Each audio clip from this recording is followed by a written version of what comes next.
colleague Taha. Ms. Taha works with survivors of domestic violence and refugees as the Community Engagement Supervisor at Church World Service Harrisburg. Would you guys please come up with us?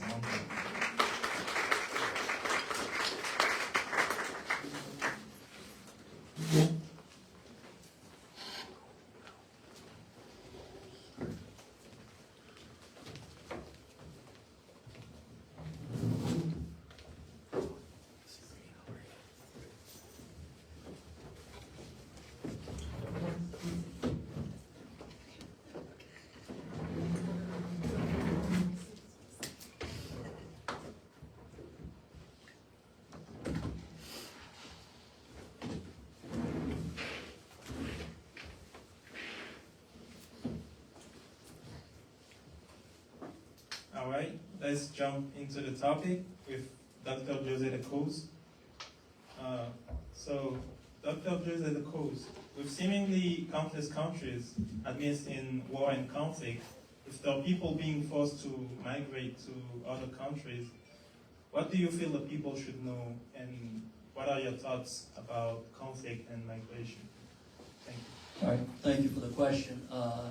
First of all, I have to state up front that the views that I'm about to express are my own, does not represent the the Department of Defense, the Department of the Army, or any intelligence agency which I might be associated with. So you know, those are my personal opinion. Just to give you some idea, worldwide, we have about 120 million people who are considered at this moment either displaced or in the process of migration. The breakdown, 43.4 million people are refugees, 63.3 million people are internally displaced, 6.9 million people are asylum seekers, 5.8 million people are in need of international protection. So when you think about it, you know, it's migration and refugees are going to be a tremendous problem for us to face as we move forward. Internal displacement, I think it's never been so high due to a number of factors. Of course, you know, you have state-to-state conflict is diminishing. You see less and less, although we do have some right now, as you probably know. But most of the conflict that's taking place worldwide happens to be internal conflict within a nation, either because of political ideology, or because of religion, or because of ethnicity. You know, and that has created a tremendous amount of what would be refugees or migrants. Just to think about it, just think about this and think about Sudan, as was mentioned earlier. You know, Sudan and South Sudan. Think about the Rohingyas in Myanmar and Bangladesh. I was in Bangladesh about 3 years ago, and the conditions are horrible. The way the Rohingyas are being treated by both governments, the Myanmar government and also the Bangladesh government. It's something that I don't wish upon my worst enemy, to be honest with you. Think about a crisis that's not too far from us, that nobody seems to be talking about it, and that is the Venezuelan crisis. The situation was already worse. Now, with the disputed election between the current president and the opposition, you could see an additional 5 million, 6 million, 4 million, depends who you ask, and depends what you read. But the number is going to be staggering. So we have to be prepared for that.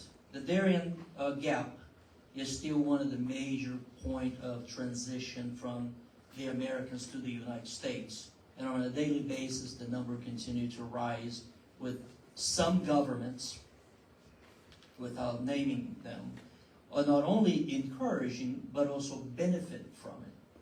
So you have gangs and cartels in association with some politicians. They're benefiting from charging thousands of dollars to people to try to make that transition. So think about that. Early today, my colleague talked about the environment. And then, of course, I'm the senior environmental researcher at the Army War College, and that is something that has kept us up lately. And I think that's part of the reason why in that picture, my hair is a lot darker than what it is now. There's no international protections for environmental refugees. If you think about that, there's no international protection for environmental refugees. So what's going to happen when you think about little countries like Tuvalu, when you think about Madagascar, or when you think about a place like Norfolk, Virginia, which has a huge military base, as most of you know, and if it rains, nobody can get to work. It is a mess. And then, of course, there are my hometown, Savannah, Georgia. Yesterday, I was on the ring all day long, making sure that I still have a house to go back. So it's still there, thank goodness. But you're going to see a lot more of that. And obviously, the rich and well-to-do are going to be able to move to a different location, or perhaps raise their house a little bit, But the poor and the indigents are not going to be able to do that. And those are the people that are going to suffer the most. And then, of course, when you think about immigrants, when you think about refugees as well, you have to think about the unintended consequences that females and children are the ones that's going to suffer the most in the process. Now, they're going to be subject to being raped, subject to being trafficked. So those are some of the things that we have to think about. And that's the most vulnerable population. So that's, and then my thoughts about it, again, those are my personal opinion. We're going to see more conflict due to the rapid climate change and also the international political environment. If you read the national security strategy of the United States, China is our basing threat, and Russia is our acute threat, and then we have others, Iran, North Korea, Venezuela, and so forth. And as those countries begin to compete with each other for hegemony within the world system, you're going to see a lot of more polarization. You're going to see a lot of things taking place that instead of make the world a better place, you're going to see it making worse. Without going into detail, I'm about ready to leave to go to Chile and Panama to deal with some of those issues that's taking place right now. So it's one of the beauty of this conference, and when Joyce asked me to participate, and I say yes immediately, is that this is not just an academic discussion that we're having over here. This is the reality of the world. And I have the privilege to see, firsthand, and as I said before, it's really hard to be in those kind of situations, as probably my colleague will say in a second as well. It's hard to be in that kind of situation and know that I can get back in the plane and drink all the wine that I want in the flight over, and then come back to Central PA and know that my house is going to be okay, that I'm going to be under a roof, and see the devastation that's taking place worldwide. So keep that in mind as well. And the other thing about migration is, whether we like it or not, migration could be our solution to many of the problems that we face in the future. Think about this. Worldwide, we're having an older population, including this guy, right? We have an older population. Family size worldwide is shrinking. Just an unscientific poll right now, just for the ladies. How many of you are thinking about having 5 kids? My mom had 7, by the way. So, how many of you are thinking about having 4? 1 hand. 3. 2. 1. Probably most of you are going to have 1 or 2, right? But your parents, including mine, had a whole bunch. Maybe they didn't have TV back then, but 7 kids. And when I got married, I said, "There's no way I'm going to have 20 kids." And I had 1, and my wife said, "Well, we should have 2," and I said, "Nope, nope." And we finally settled on 2. But the point is, family size is getting smaller. Eventually, we're going to have an older population.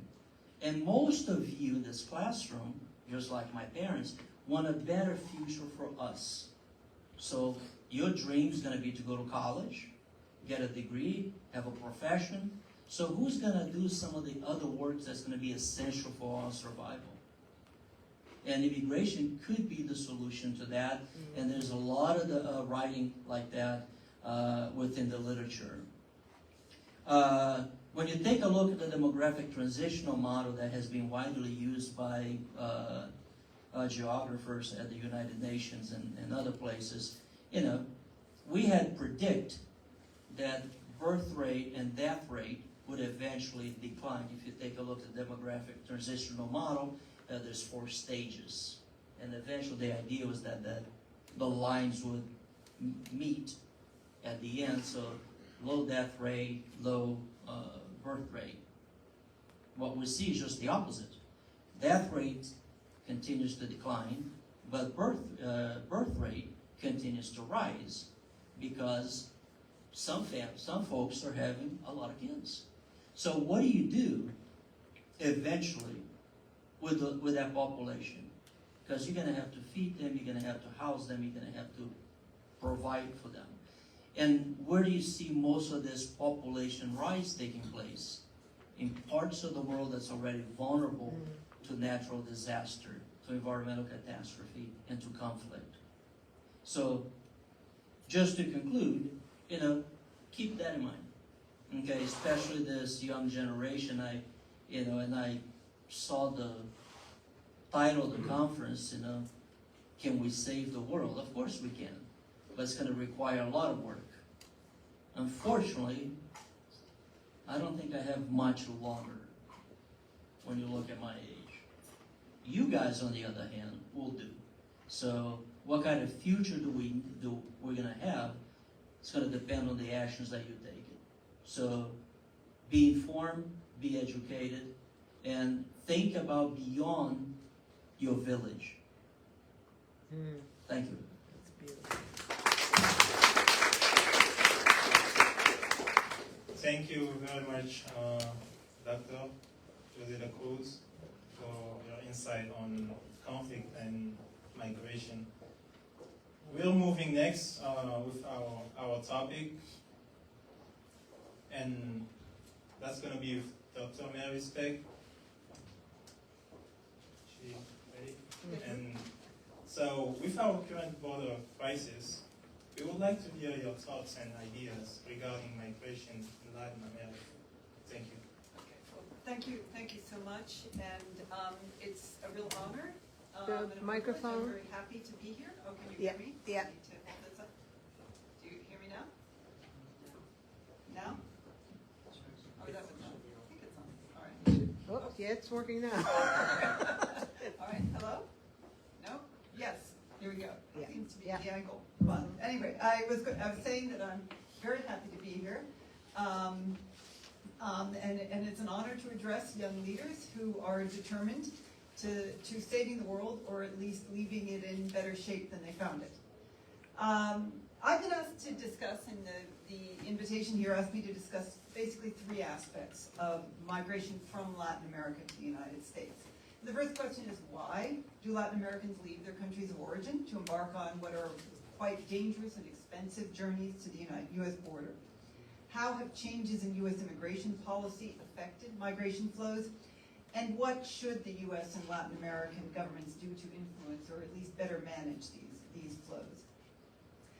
Before I start, though, I'd like to say something about the organization I work for. I also am speaking for myself, but some of you may not be familiar with the United States Institute of Peace. It is a nonpartisan, independent agency funded entirely by Congress, and it was founded in 1984 to prevent, mitigate, and resolve violent conflict around the world. We have a very beautiful building in Washington, D.C., and we'd love to see you there. Our budget, unfortunately, is not quite as big as that of the Pentagon. We have a beautiful building, but a very small budget. But the idea of the USIP is to support make partnerships around the world and support local grassroots efforts to prevent violence, corruption, and instability. And it is those factors, I will argue, that are the primary reason why people are leaving their communities to travel to the United States. My remarks will focus mainly on Central America, though you should know that the nationality of the migrants arriving at the border has grown increasingly diverse, and this is occurring as violence and political instability, which is often linked to drug trafficking and other forms of organized crime, are surging in different countries throughout the region. This will be a very broad brush summary, so I hope we can have some good questions during the Q&A. So first on the question of why. Violence is not the only reason for migration, of course. Central Americans have been coming to the United States for decades. In the 1970s and 80s, there were civil wars in the region. And there have often been periodically waves of immigrants after devastating earthquakes or hurricanes. The region's increasingly erratic climate has subjected these countries of Central America, and actually throughout the region, to increasingly long-term drought combined with more powerful and more frequent hurricanes. And migrants will often leave the countryside for the city, and then in the city where they're faced by gang violence, leave the city for the U.S. border. So it's often step migration. Central Americans, of course, are also pulled to the United States. It's not just push. They're in search of decent jobs and often to reunite with family members who came before them. So it's a combination of pull and push factors, the lure of good jobs and the desire for family reunification and a better future for their children.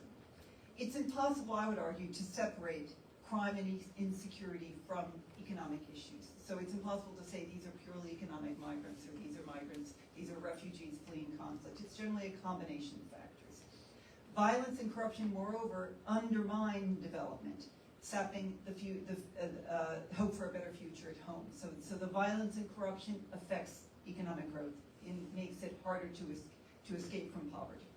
Corrupt, incompetent governments, moreover, which are often infiltrated by gangs or drug traffickers and who can intimidate justice and security officials, simply don't have the capacity to respond to promote economic growth or to respond to natural disasters.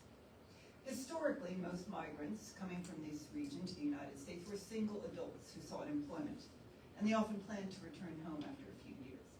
In recent years, and this is a reflection, I think, of the violence as a cause and the instability as a cause of migration, increasing number of migrants are traveling in family units. So they don't feel that there's a future or home to return to, and they're seeking a better future for their children. Historically, most migrants arriving at the border have also been citizens of Mexico or Central America. But last year, for example, more than half of the encounters involved citizens from other countries. Venezuela, as was mentioned, stands out. They're fleeing a country that has collapsed economically and has long suffered one of the highest murder rates in the region.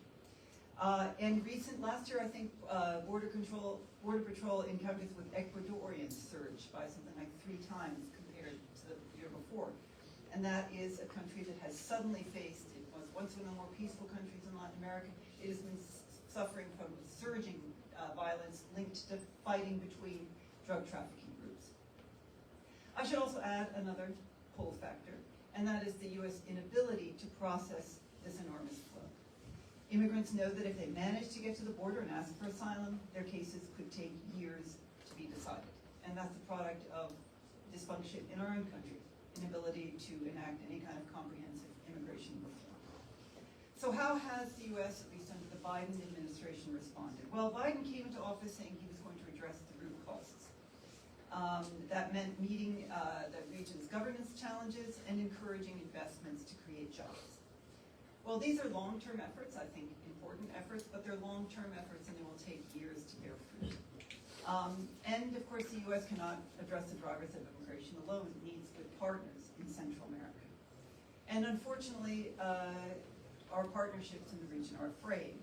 Democratic governance, not just in Latin America, but certainly throughout the world, actually, has been deteriorating. Guatemala managed to elect a president who ran on an anti-corruption platform last year. That was a good sign. But he faces severe challenges for their powerful enemies of this government.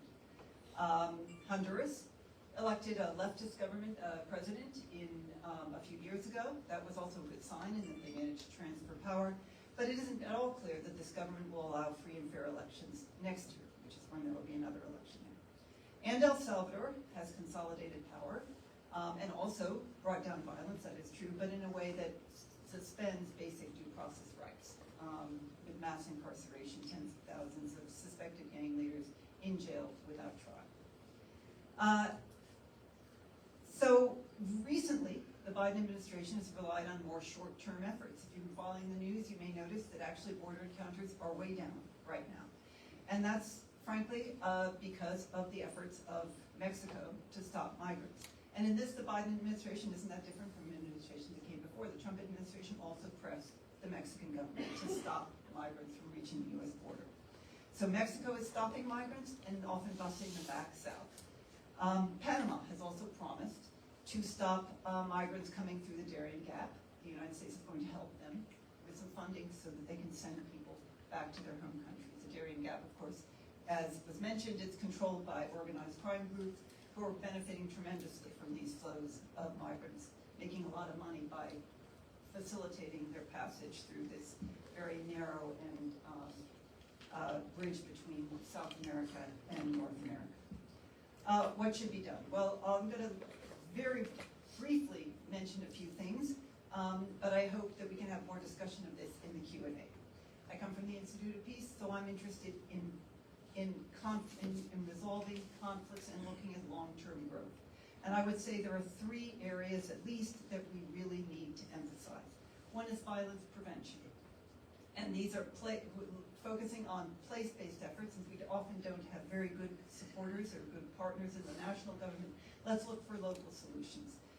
In municipalities or districts that are willing to work on evidence-based solutions. There are projects, there are some that work, they're intensive, and they require a long-term effort. But efforts to build better relations between community and police, build resistance among youth to gang recruitment, and support the reintegration and rehabilitation of former gang members. Transparency, I would argue that confronting corruption is essential in these countries. Clientelism and corruption undermine the capacity of governments to promote growth or to address violence. Communities need to be empowered to hold their governments accountable. And thirdly, justice and police reforms. Strong security and justice systems are absolutely essential for containing the gangs, including international drug traffickers, who of course are selling drugs in our country, that threaten these traffickers in Latin America. In the U.S., they threaten public health. In Latin America, they're killing tens of thousands of people every year. And though these kinds of efforts are fraught with difficulties, we need to keep on working with willing partners, especially at the local level, to address issues such as corruption, violence, and poor security forces. Thank you.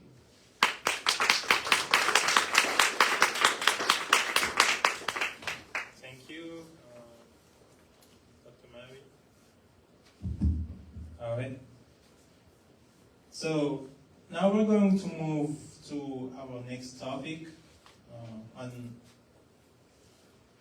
the local impact of migration. And I'll turn it over to my colleague Ryan to take over.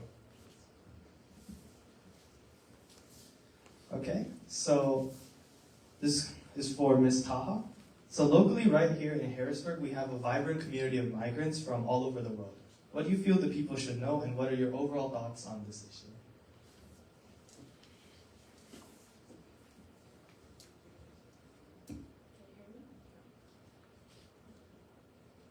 Hello? There you go. First of all, thank you so much for inviting me to be here today. It's such an honor. It's amazing to see a group of people in one room just dedicated to one cause, which is like really peace and things that everyone should care about. In terms of the local Harrisburg community, I can speak about refugees. I work with CWS. We are a resettlement agency. So we resettle refugees who come through the Refugee and Admissions Program through the United States government. So we always make sure to tell people that our clients are thoroughly vetted. When they come here, before they arrive, they have to go through like severe, like background checks, cultural orientations. They go through a lot before they are able to make it to the United States. In terms of them choosing where they come, they don't have that flexibility, unfortunately. They just hear that they're going to Harrisburg, and then here you go, you're in Harrisburg. They don't even know what Harrisburg is, and I unfortunately would say that most of the time they are shocked with the reality. They're coming to the American dream, but we all know what that looks like. So our office welcomes refugees from mainly Pakistan, Syria, Sudan, Somalia, Afghanistan, and DRC. Not to say that we don't have other arrivals too, but the majority of our clients come from these countries. So how the process of resettlement works is that based on the capacity of resettlement agencies, they get assigned different cases. So that's what I meant by refugees don't have a say unless they have a US tie or a friend who is willing to help resettle. So when they come here, there's so many challenges. Housing is big, we all know the housing market. Employment is a huge issue as well. Just like doing bridging that gap, the cultural gap is a challenge as well, but they are all very determined, hard-working people. They have been through a lot. We've had a family who lived in a refugee camp. The father and the mother met in the refugee camp, had their kids in the refugee camp. Their oldest son is 20 years old. When they came here, they never seen a light switch before. So there is a lot of efforts, and it takes a community, and that's what I always emphasize for everyone, that one, integration is a long process. I've been here for 10 years, and I'm still integrating. I mean, with the dynamic of the United States and the challenges that we face every day, there's a lot of new things that we have to adjust for and learn and how to deal with. So it really takes a community to raise a child, but it also takes a community to embrace diversity and welcome new neighbors. So just building relationships with community partners, with churches, with schools to create an understanding of where refugees come from, and being culturally sensitive about what they've been through, and having a trauma-informed care in place in schools and different organizations is very important. But in terms of when they come, refugees want to work from day one. So we always have to tell them, you have to be patient, it takes time. The job market is not easy. But they come, they want to contribute, they want to provide for their families, and they want to guarantee a better future for their children. And we always just advocate for themselves. We advocate for them, and then we teach them that they need to advocate for themselves. So yeah, that is mainly it. Again, it takes a village. It takes people being in a room like this to make a difference in our community. Thank you.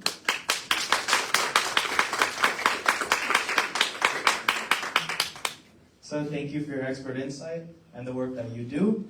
And lastly, we're turning to our last panelist, Dr. Sanjay Paul. So with many countries experiencing an influx of refugees due to the aforementioned conflict and other opportunities, this creates implications on the worldwide level, and specifically America. So what do you feel the people should know, and what are your thoughts about the economies of the world and the US? Thank you for those questions. What should the people know? I think the people should know something about the numbers involved here. So there's a great deal of discussion about migration, about the number of migrants who come to various countries, number of refugees who come to various countries, and there is a great deal of perhaps misinformation about the impact of their arrivals on the countries, on the lives of the local folks, of the domestic citizens. So what I'd like to talk about a little bit is the numbers, the data. What does the data tell us about migration and to some extent refugees, two distinct categories, by the way. And the second thing I'd like to discuss, again very briefly, is what are some of the costs and benefits of having migration? How does a country benefit? How does a country lose? And I want to round off with an unintended consequence of a policy that was put into place by the previous president, a visa ban on travel from certain countries to the United States, which led to some very unfortunate consequences for American citizens in this country. So we should be sort of very clear-eyed about the consequences of certain policies that we put into place to restrict migration. So first on the data. So the total number of migrants worldwide. Oh, by the way, the sort of rough definition of migrant is somebody who is foreign-born, who has crossed borders to look for work, to study, to escape persecution, etc. And so that's roughly the definition of a migrant. Refugees are those who seek asylum, perhaps. They are escaping persecution in their home country from a variety of sources. So that's a slightly different category. And there are international conventions, as Dr. Cruz pointed out, that deal with countries' obligations for how to deal with migrants and refugees. So the total number of migrants worldwide is about 281 million. Almost 30% of the population of Australia and New Zealand are migrants. The Middle East has extremely large proportions of migrant populations. So just to give you an example, 88% of the population of the United Arab Emirates is migrants. 88%. Qatar, 77%. Kuwait, 73%. Bahrain, 55%. The United States, 15%. This is just to give an idea of the range of the scale of the situation when we talk about migration. So let me talk about the United States. The migrant population in the United States is 51 million, which is what led to the 15% of population figure. Over the last 10 years, the number of migrants in the United States has risen by 14.5%. Almost 25 million migrants in the United States are from Latin America and the Caribbean. About 50% of the migrants have arrived from Latin America and the Caribbean. That's the 25 million folks. From Mexico, we have about close to 11 million migrants in the United States. In India, if you look at the number of migrants, which is close to 5 million, about half of them are from Bangladesh, a country that has been in the news very lately, as you might have heard. In terms of refugees, the number of refugees in 2020 worldwide was 33.8 million, and there are, I should point out, differing numbers on these things. Dr. Cruz had alluded to a number for refugees, which may be slightly different from what I am citing, and this is recognized by the United Nations, by the World Bank. There are different ways of measuring some of these populations. We can get into that later if there are any questions, but suffice it to say, you will find different numbers from different sources, and they are all credible sources, by the way. In any case, about 33.8 million refugees worldwide today. Turkey, the largest host of refugees, has 3.9 million. Germany has 1.5 million, which is the highest in Western Europe, which, by the way, has more refugees than the United States, which has 1.2 million refugees. I want to talk a little bit about some of the costs and benefits that come about, at least one aspect of this, which might not have received a lot of attention when you get into the public discourse on migration.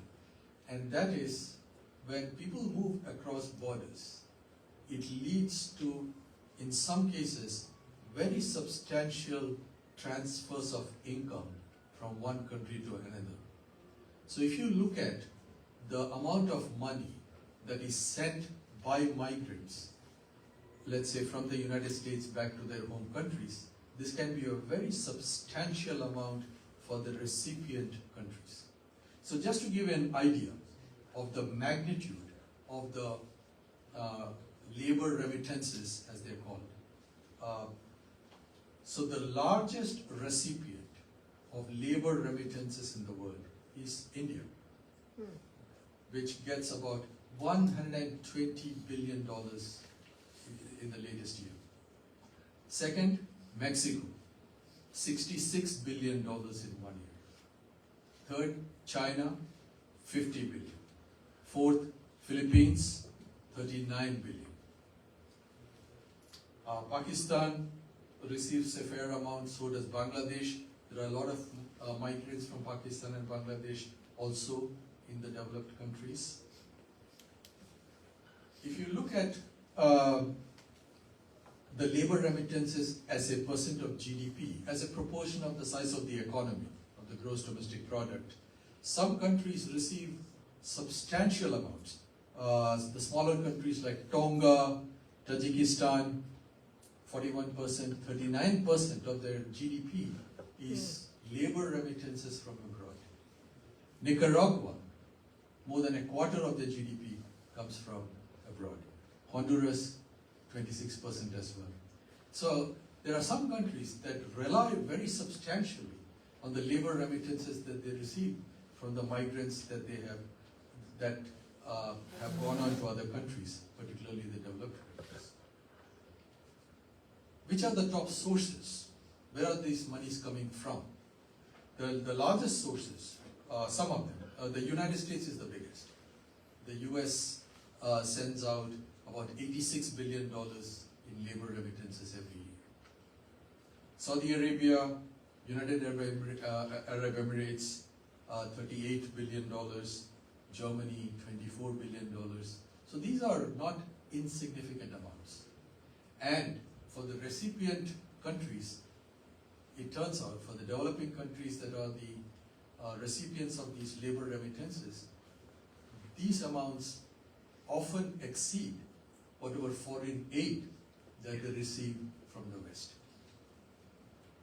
So labor remittances can be of tremendous, they can have a tremendous impact in some of these recipient countries. And as we saw during the global financial crisis in 2008-2009, some of these flows started to dry up, and that actually led to problems in some of the recipient countries as well. So I said I would talk about one unintended consequence of migration policy that was put into place by President Trump towards the beginning of his administration. I think it was in 2017 sometime that he imposed a visa ban on travelers coming from, initially it was Muslim, certain Muslim countries, and then after a court ruling, he expanded it to include other countries. But in any event, the idea was that the number of people coming from certain countries would be restricted, would be banned outright. There was a visa ban altogether. So what was the unintended consequence that was detrimental to Americans? Well, it turns out that Pakistan sends a good number of doctors to the United States for further training, and partly as a result of the travel ban, although Pakistan was not directly singled out, but when there was a travel ban in effect, it had a sort of chilling effect on travel from many countries, especially if they were Muslim majority countries. So what happened was, a number of hospitals in the United States suddenly found that they could not get enough residents, which they relied on in the past to a substantial extent. Now, what are these sort of accompanying problems with this? If you don't have foreign medical graduates coming to the United States, and there are substantial shortages of trained doctors in the US, especially in the area of primary care, who are willing to work in underserved communities. And so what has traditionally been happening is through the visa policy of the United States, foreign medical graduates can be encouraged, they are provided an incentive to go and work in these rural areas in the states where you don't have a lot of hospitals or access to doctors, but these foreign medical graduates fit that lack, fit the need, they meet the need. And so partly as a result of the travel ban, that dried up. So the consequence of this policy was that people who live in sort of remoter communities, in rural areas in America, their access to trained medical doctors was suddenly at risk, was being cut off. So this is just to point out that policies that may seem to be targeted at foreigners can have detrimental consequences for citizens of this country. So maybe I'll stop on this note and hand it back to our dynamic duo.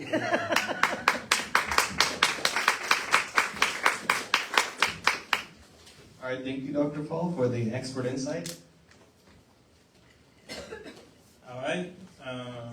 We've heard from our panelists, and we would like to open the floor to any audience question. And the first question is coming from one of our fellow interns, Yolanda.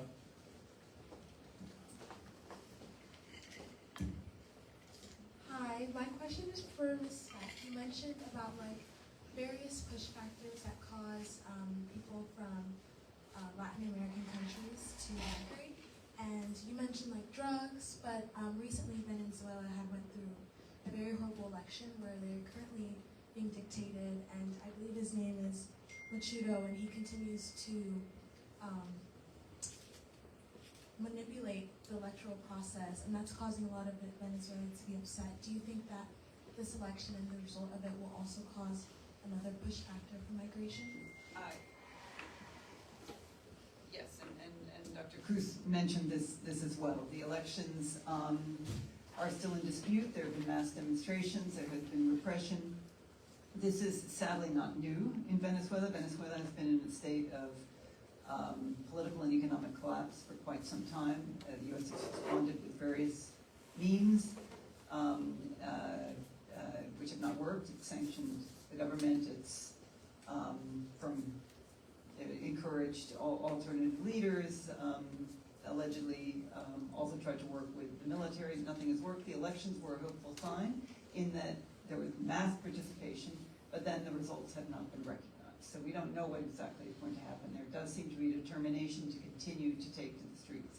if it continues to collapse, then certainly there could be another exodus. I think the estimate for Venezuelans abroad is now 6 million. That could increase substantially. Many of them are in Colombia. Many of them have tried to cross the Darien Gap to the United States.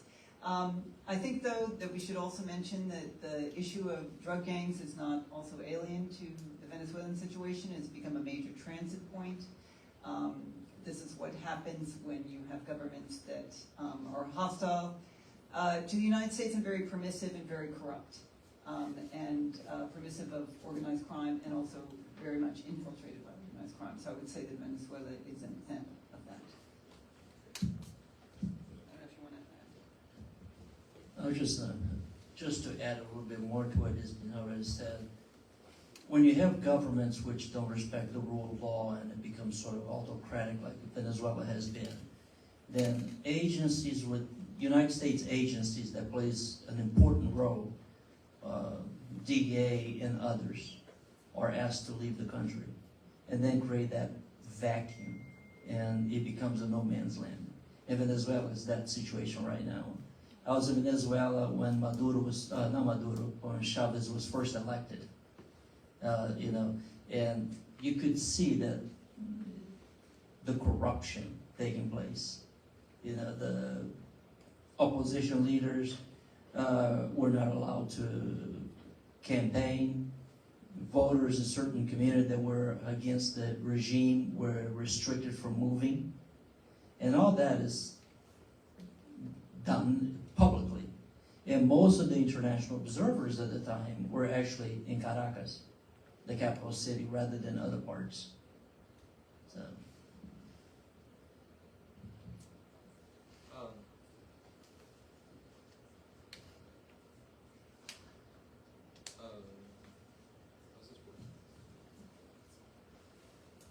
My question's for Dr. Jose de Cruz. You talked about The microphone isn't working? No.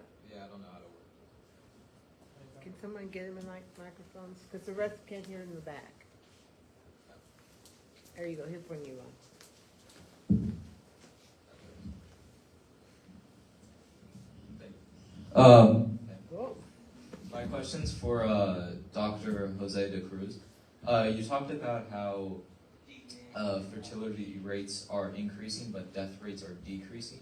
So how do you think different countries are going to respond to what looks to be like an overpopulation crisis? Like, will they do what they did to China? Like what China did with the 1 and 2 child policies? Or will they find some other solution? Well, it depends what country we're talking about it. If you think about Japan, for example, very older population and having a population replacement problem, right? In the early 1970s, when the population explosion book was published, I think most of us remember it. We have to be concerned about how we're going to feed this billions of people. And then we had the Green Revolution that was able to solve that problem. But population continued to grow. And then people were quite concerned about, we're going to have a massive population. Well, we had a population increase. Now that population is coming of age and getting older. And then, of course, as you have an older population, and they're not going to have kids. So what do you have to do? You're going to have to allow for immigration. So you see a lot of countries, Germany is a good example. I don't know if any of you in this room follow soccer or football. If you take a look at the French team, look at the French team about 10 years ago. And what did you see? You saw a bunch of white French, right? Take a look at the French team today. A few white folks. Otherwise, most immigrants. And that's what you're going to see happens in country, whether we like it or not. Japan is a good example. The number of Japan has the largest population of Brazilian Japanese in that country, and essentially doing the job that the older population are retiring. So you're going to see a lot of countries have to find a way, and I have to be very careful how I phrase this, find a way to allow for immigration, because Otherwise, you're going to have a problem. You're going to have that population replacement problem. And as people get older, I don't know about some of the folks of my age or perhaps older, I want you guys to get a job so I can have a Social Security. Yay. And I'm pretty sure some of you young folks in the room over here, as you work and pay into Social Security, you want somebody to go to work to pay for your Social Security. That's the reality of life. But if people are having fewer kids and we're having a population replacement problems, what is the solution? Immigration.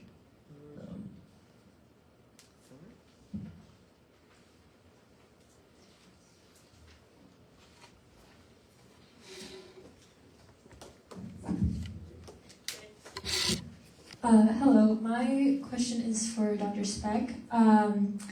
So you mentioned a lot about how Mexico had a lot to do with the migrant decrease. Considering that our spending towards border security has tripled since 1990, where do you think, in terms of where our future is going, should that money be going? Should it be towards Mexico or other countries being funded to stop the problem at its source, or should we continue with the border security, or is there an entirely different option? Well, I wouldn't pretend to be an expert on border policy, but I think it's fair to say the sort of centrist position on this, which I would suppose you have to have border security. You can't just have open borders, and I think both administrations have recognized this, even if we emphasize the differences between the two.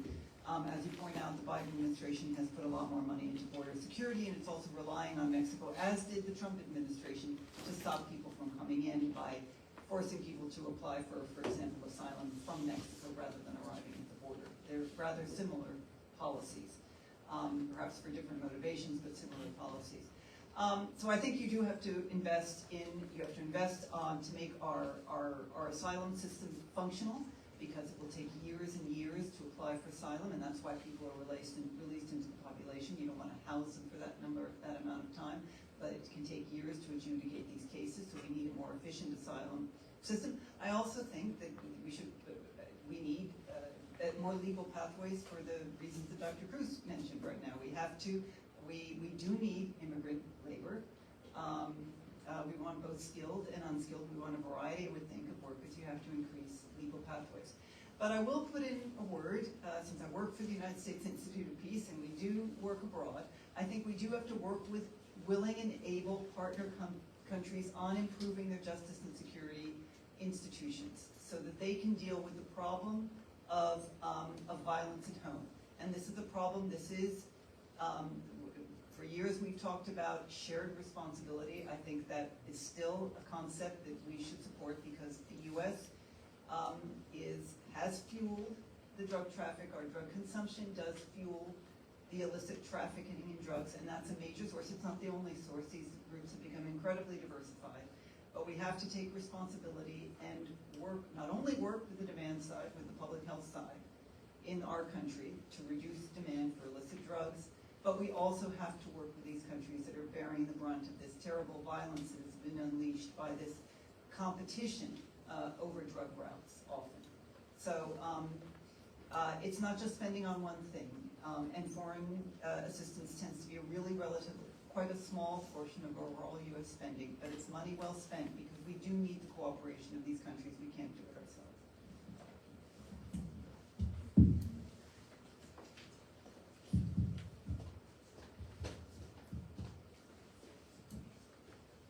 Hello, I have two questions, if that's okay. My first question is for Dr. Speck. And I like numbers too, just like Dr. Paul, so I'm about to say some numbers.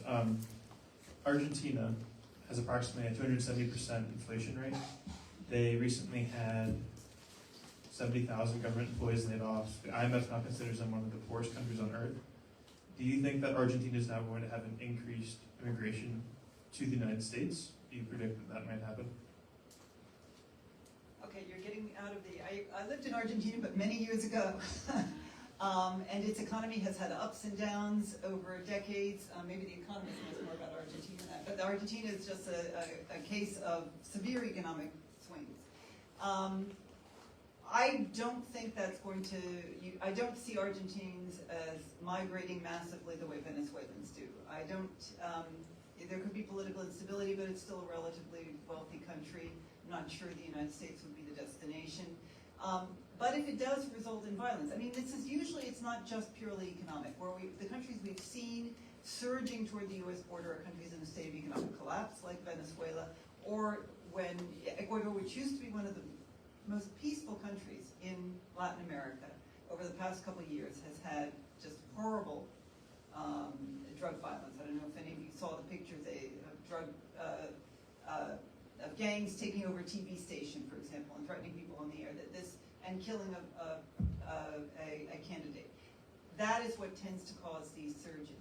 I mean, a lot of Argentines have come to the United States. If you go to Miami, you can go to wonderful Argentine restaurants. I mean, there's been a huge exodus, but it's been more gradual from Argentina.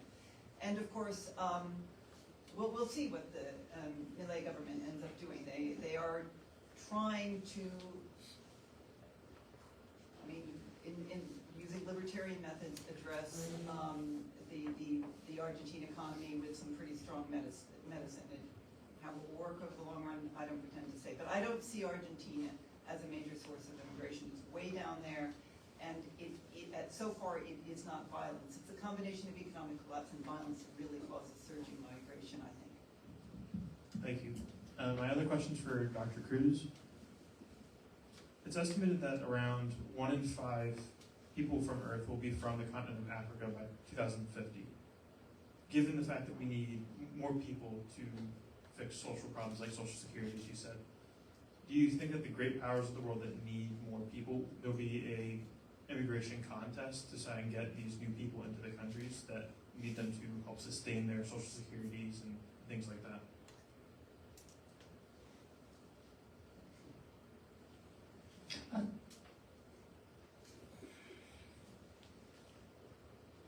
And again, that's a tough question to answer. I'm going to defer to my colleagues as well. You know, I think there's going to be a tough competition for very skilled labor, right? I was just talking to Paul over here a minute ago. My daughter is a physician in a little town called Thomasville, Georgia. And I don't know if any of you know what Thomasville, Georgia is. It's a small little community, rural area where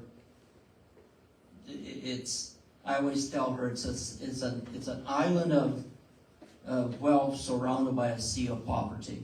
That's why I describe Thomasville to her. Because if you know anything about Thomasville, this used to be the place where the wealth and well-to-do from D.C. and other place in New England used to go for their summer retreat. So that, especially during the winter, so forth. And with the immigration policy that was in place, she was having a hard time. She had no physician available, special anesthesiologist. So surgery or anything else was put in the back burner, or she had to send the folks someplace else. So you could see a lot of that. You also have countries that may have a huge population that begin to farm those folks out. China does a tremendous job on that.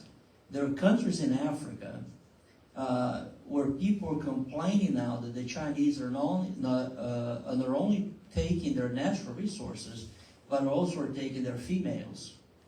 Because you see a lot of intermarriage between Chinese and females from Africa. So there's complaints about that. So I think there's going to be a competition for the very high-skilled one, but you're also going to see some countries kind of farming them out. I was talking to one of my colleagues back there earlier today. If you go to China, if you go to Latin America right now, there's a huge Chinese presence all over Latin America. Those folks are coming and they're establishing residence and they get married, and that's where they stay. So there's a lot So I think there's going to be a competition, but other countries are going to take whatever approach they can. So I don't know if anybody wants to add to it. So I can just add a little anecdotal note from India about nurses. So a very large number of nurses came to the United States from India, from the southern state of Kerala, back in the 1960s, 1970s. Now you have nurses. These are students who are studying nursing, and the moment they graduate, they are planning to go abroad. But they have a wide variety of countries now to choose from. So, in fact, I would even think that the United States may not even be the top destination anymore. Nurses from India, from Kerala, are going to Germany, they are going to the United Kingdom, they are going to Australia, but even further afield, they are going to countries in Eastern Europe. So if you are a nurse, you are going to be in great demand in pretty much the whole of the rest of the world, including, of course, in your own country, where nursing services are sorely needed. So this is one of the costs of migration, that that you might, as a developing country, end up losing some of the people that you spend a lot of money training and equipping with skills and so on. But on the other hand, when they do go abroad, purely from an economic point of view, they also tend to send back a lot of money home.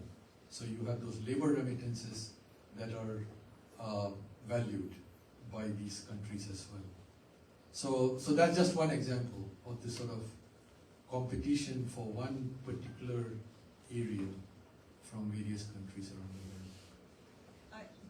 I might add something. Remittances, as was mentioned, are hugely important in Central America. So we should think twice about severely trying to limit or even deporting massive numbers of Central Americans. This could exacerbate all the instability and economic misery that sparks migration as well. It's between 20, I think, and 30% of the exports or GDP. I'm not sure in these countries of GDP. In many of these countries, Honduras was mentioned, but it's also a huge proportion of the income of Guatemala and El Salvador as well. So in fact, one of their major exports, in some cases perhaps their major export, is people. So you have to think twice about, for our own benefit, but also for their benefit, if you value stability, about trying to really cut off these migration flows. It could be extremely disruptive. And then undermine the stability that we really need in order to manage this problem long term. So this question is more pertaining in a way to America, but as Dr. Paul mentioned, you do have many immigrants who are coming through work visas sponsored by companies, which is fine. However, you also have many who are refugees or just trying to come to America for a better life. However, even with citizens, we still have a homeless population and unemployment. How can you make sure that these people coming over the border will have homes and employment when they get here?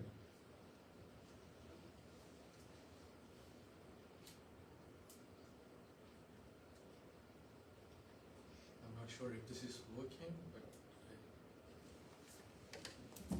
There you go, I think I heard it. okay. You can hear me now? So,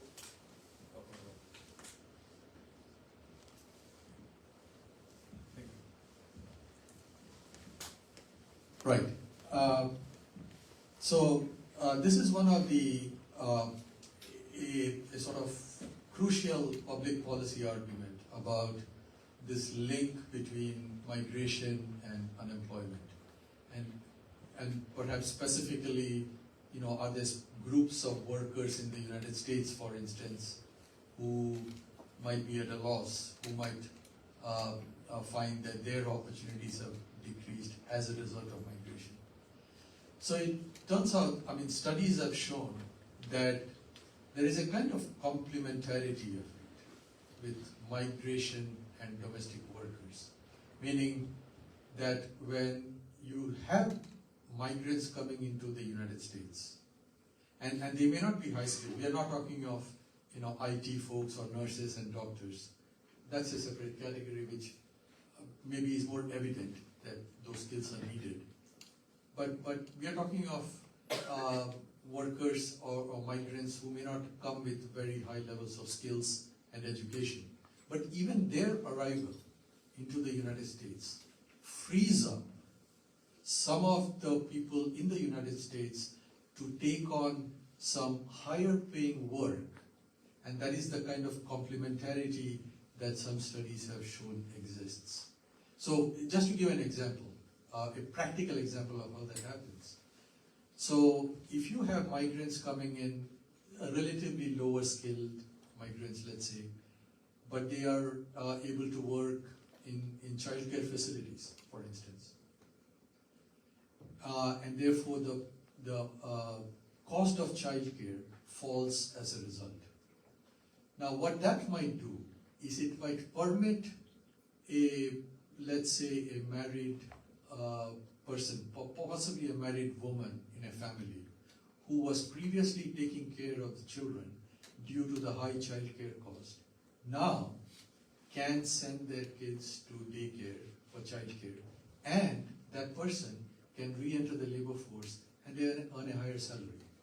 So it's that kind of effect that you tend to observe in the data, in the studies that have looked at this sort of complementarity issue, that it permits Americans to actually take on higher paying jobs themselves. And if you look at the macro effect of unemployment, I mean the unemployment rate today is at historically low levels, just over 4%. It went up a little bit in the last month, it's still 4.3%, which is something we would have given our right arm for 10, 15 years ago for this kind of unemployment. So, and so there seems to be very little correlation, at least at that macro level, between unemployment rates and the level of migration that we see in the United States. Homelessness, well, that's another issue. There is some housing problems that need to be taken care of in this country. Just from like a local point of view, that housing is employment is such a huge struggle for many of the resettlement agencies. Part of like the core services that a resettlement agency is required to do is provide housing when a family arrives and eventually employment.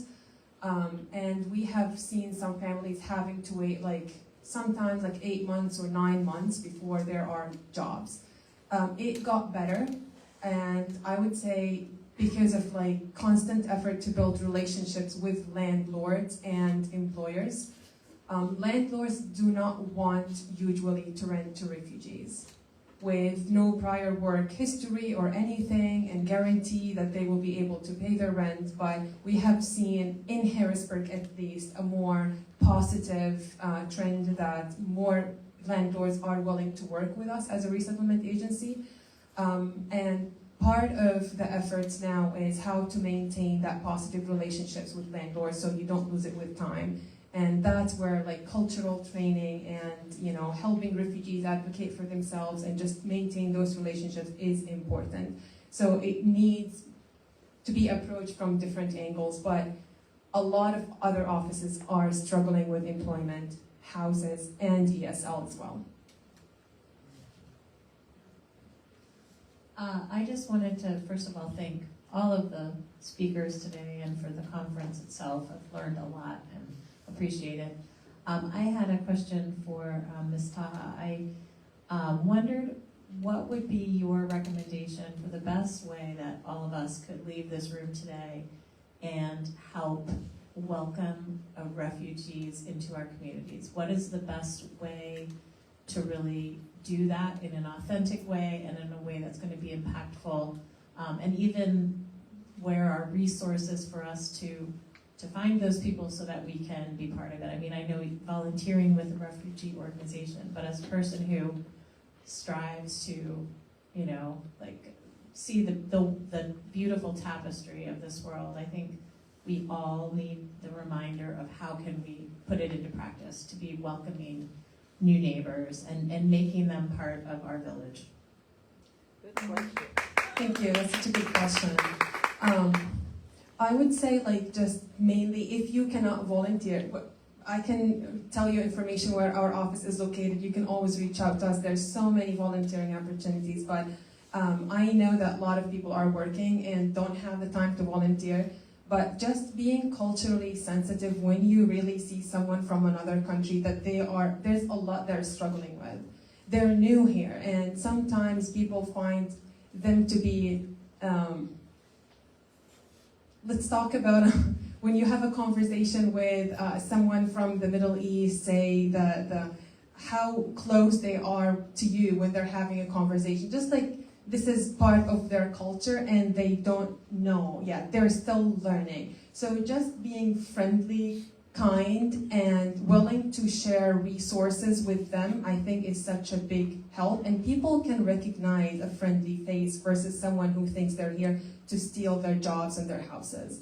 So just being that person who is nice and willing to give a help when it's needed is such an important thing. And tell people about volunteering. Tell people about the refugees that you heard about, what they have been going through.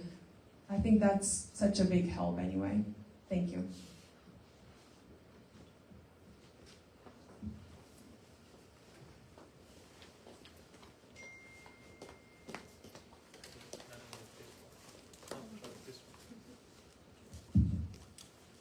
This is kind of an open-end question for all of you. I don't know if it's overlooked often when it comes to migration, but I like the fact that they are also mentioned about the skilled labor competition. So, like, projecting myself in a couple decades, how do you think we're going to deal with underskilled migrants, given the fact that our society is becoming more reliant upon technology and automation? And when all those underskilled immigrants will get out of job, how those countries are going to deal with that? Thank you. So I believe in the next panel, my dear colleague, Dr. Benabis, is going to answer this question perhaps about how AI in particular might affect employment. So Mohammed, I would advise you to keep that question handy for the next panel. But a very quick remark is if you take a historical look at how technology has affected employment opportunities over a long period of time, it has always had a beneficial impact on employment opportunities, almost regardless of skill levels. In other words, going back centuries, the new inventions, the breakthroughs, the discoveries, they have always had short-term adverse consequences for certain workers. But over the long run, new opportunities arise, new positions come up, new jobs, new kinds of jobs are created, and therefore in the long run, people have tended to be much better off than worse off. And I would like to be, I would be very interested in hearing what the next panel has to say about this particular issue with regard to AI.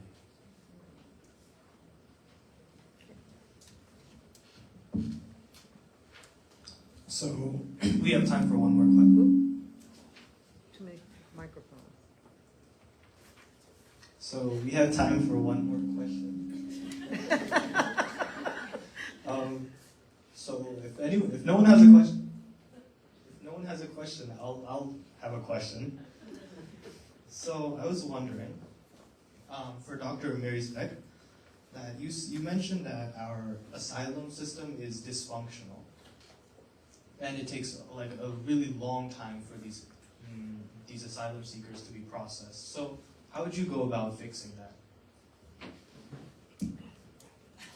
Well, you do need more, you can hear me, right? You do need more asylum judges.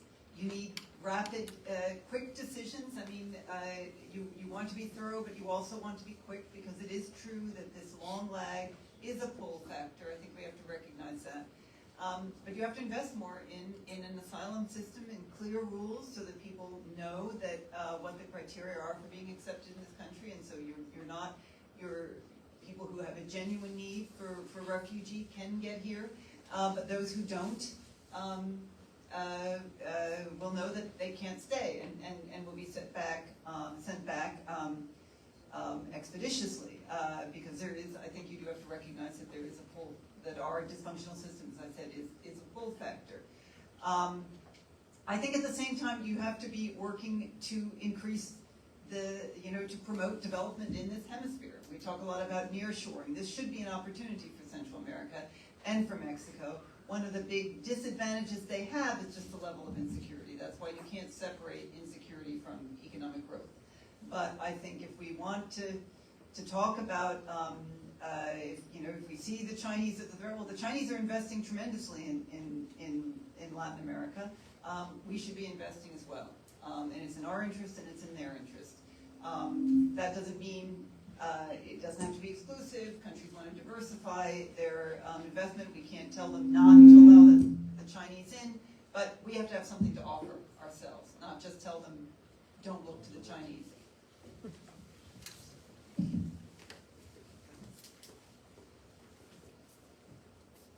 All right, that wraps up our second panel. Thank you for the great questions and to our experts for their great insight. And we'd like to move on to our third panel.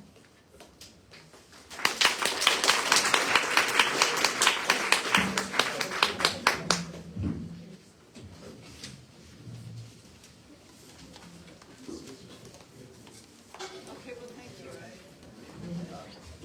I hope I didn't say anything that we Okay, good. Somebody asked me about Argentina. So we have our fellow intern Mary to introduce our third panel.